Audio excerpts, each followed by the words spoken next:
கார்த்திக் தீபா சீரியலில் இப்போ ஒரு அட்டகாசமான அதிரடியான எபிசோடு வந்திருக்கு. ரம்யா வந்து ஆபத்துலேருந்து வந்து காப்பாற்றிட்டாப்புல. கார்த்தியை பாராட்டி புகழ்ந்து தள்ளிட்டாங்கன்னே சொல்லலாம். நம்ம ரம்யா மிஸ் பண்ணாமல் ஃபுல் வீடியோ கேளுங்க. இந்த பக்கம் வந்து தீபா வந்து பாட சொல்லிக்கிட்டு இருக்காங்க, பாட்டு பாடிக்கிட்டே இருக்காங்க. பாட்டு பாடி முடிச்சதுக்கப்புறமேட்டுக்கு நம்ம அபிராமி அம்மா வந்து தீபா உண்மையிலே கார்த்தி சொன்னப்போ வந்து நான் வந்து சரியாக கவனிக்கலை, உன் குரலில் வந்து ஒரு தெய்வீக குரல் இருக்குப்பா, நிச்சயமாக வந்து நீ கூடிய சீக்கிரம் வந்து நீ பேரு புகழோடு வந்து ஆட்டோகிராஃப்லாம் போட்டு வேறு லெவலில் பெரிய ஆளாக வருவாப்பா அப்படின்னோடனே, ரொம்ப நன்றி அத்தை, உங்கள் வாயிலேருந்து இவ்வளோ தூரம் என்னை வந்து ஆசீர்வாதம் பண்ணுங்க அப்படியே கையோடன்ட்டு ஆசீர்வாதம் வாங்குறாங்க. நீ நல்லா இருப்ப அப்படின்னு சொல்லிட்டு எந்திரிமா அப்படின்னு சொன்னோன்னே மீனாட்சி வந்துடுறாங்க. மீனாட்சி வந்து தீபா ஃபஸ்ட்டு ஆட்டோகிராஃப் எனக்கு தான் போட்டு கொடுக்கணும் அப்படின்னோடனே, இச்சா எப்போ பார்த்தாலும் இவ்வளோ வந்து புகழ்ந்து பேசுகிறதே ஒரு வேலையாக போயிடுச்சு இந்த அம்மாவுக்கு அப்படின்னு ஐஸ்வர்யாவும் ரியாவும் பேசிகிட்டு இருக்காங்க. ஜோசியரை வந்து வர சொல்லியிருக்காங்க, வந்துடுறாங்க. ஜோசியர் வந்தோடனே அவங்ககிட்ட வந்து எது விஷயமா வர சொல்லியிருக்கு அப்படின்னா, அது ஒன்றும் இல்லை, கார்த்தியும் தீபாவும் வந்து இன்னும் வந்து சாந்தி முகூர்த்தம் வந்து ஏற்பாடு பண்ணுறதுக்காக தான், நல்ல டேட்டு என்னென்னு செக் பண்ணி சொல்லுங்கள் அப்படின்னு சொன்னோன்னே பார்க்க ஆரம்பிச்சிடுறாங்க. இந்த பக்கம் வந்து மைதிலி வந்து கிண்டல் பண்ண ஆரம்பிச்சிடுறாங்க.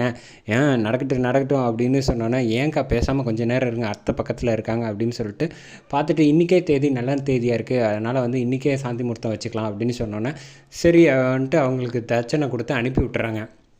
இந்த விஷயத்தை எப்படியாவது தடுக்கணுமே அப்படின்னு சொல்லிட்டு ஐஸ்வர்யா வந்து, அத்தை நான் ஒன்று சொல்கிறேன்னு தப்பான்னு வச்சுக்கோங்க, எதுக்கு இப்போ தேவையில்லாமல் இதெல்லாம் வந்து சடங்கு எல்லாம் பண்ணிக்கிட்டு இருக்கீங்க, எதுவாக இருந்தாலும் அப்புறமேட்டுக்கு பண்ணிக்கலாம்ல அப்படின்னோடனே, கார்த்தி வந்து வேலைக்கு போயிட்டுருக்கான், சவால் இருக்குது அப்படின்னா, அது வேறு, அதுக்காக வந்து நீ சாப்பிடாமல் இருப்பியா, நீ தூங்குறல்ல, அந்த மாதிரி தான் இது வந்து அவங்க 2 பேரும் சேர்ந்து வாழ்க்கையை வாழ வேணாமா, இதுவே வந்து ரொம்ப லேட்டாக ஆகிப்போச்சு அப்படின்னு சொல்லி அவங்க வாயை அடைச்சிடுறாங்க.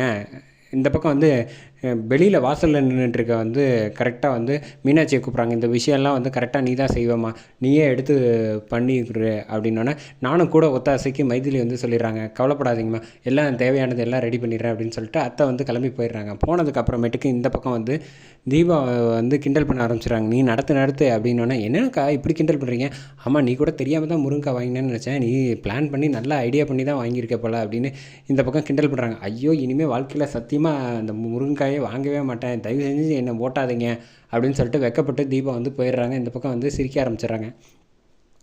அங்கே கம்பெனியில் வந்து வேலை பார்த்துக்கிட்டு இருக்காங்க. நம்ம கார்த்தி பக்கத்தில் வந்து செமையாக பாட்டு பாடிக்கிட்டு இருக்காப்புல நம்ம மாணிக்கம்.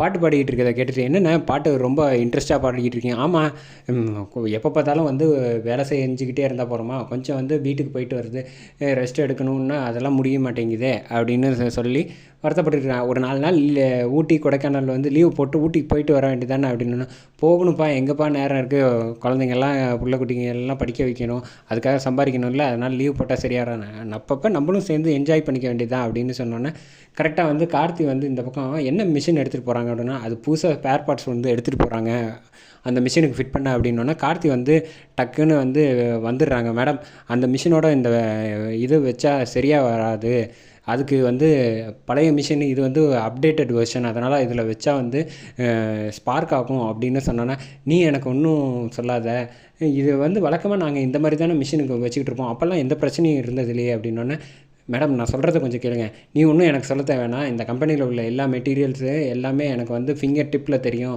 அப்படின்னு. நான் அப்படி சொல்ல மேடம், உங்களுக்கு தெரியும், பட் ஆனால் இது வந்து அப்டேட்டட் வெர்ஷன், அதில் வந்து வச்சா சரியாக வராது அப்படின்னு சொன்னோன்னா, நீ போய் உன் வேலையை போய் பாரு, எனக்கு நீ ஒன்றும் சொல்லிக் கொடுக்க தேவையில்லை, நான் சின்ன வயசுலேருந்தே அவ்வளோ மெக்கானிசமில் வந்து அவ்வளோ கற்றுக்கிட்டு இருந்திருக்கேன் அப்படின்னு சொன்னோன்னே, இந்த பக்கம் மிஷினை வந்து போடலான்ட்டு போகிறாங்க செட் பண்ணி.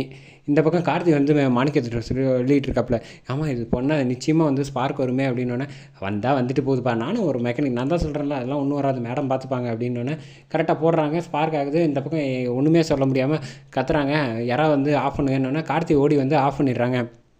இந்த பக்கம் வந்து நம்ம கார்த்திக் சொன்னதை கேட்டிருக்கணும், அவசரப்பட்டு நம்ம ஒரு வயசு கம்மியாக இருந்தாலும் வந்து எக்ஸ்பீரியன்ஸ் அதிகம் போல் மிஷின்ஸை பற்றி, நம்ம தான் வந்து தப்பு பண்ணிட்டோம் மேடம் அப்படின்னு சொன்னோன்னே, சரின்ட்டு இந்த பக்கம் வந்து கார்த்திகை மட்டும் கேபினுக்கு வா அப்படின்னு சொல்லிட்டு உள்ளே அழைச்சிட்டு வந்துடுறாங்க. வந்ததுக்கப்புறமேட்டுக்கு கார்த்திகிட்ட வந்து பேச ஆரம்பிக்கிறாங்க.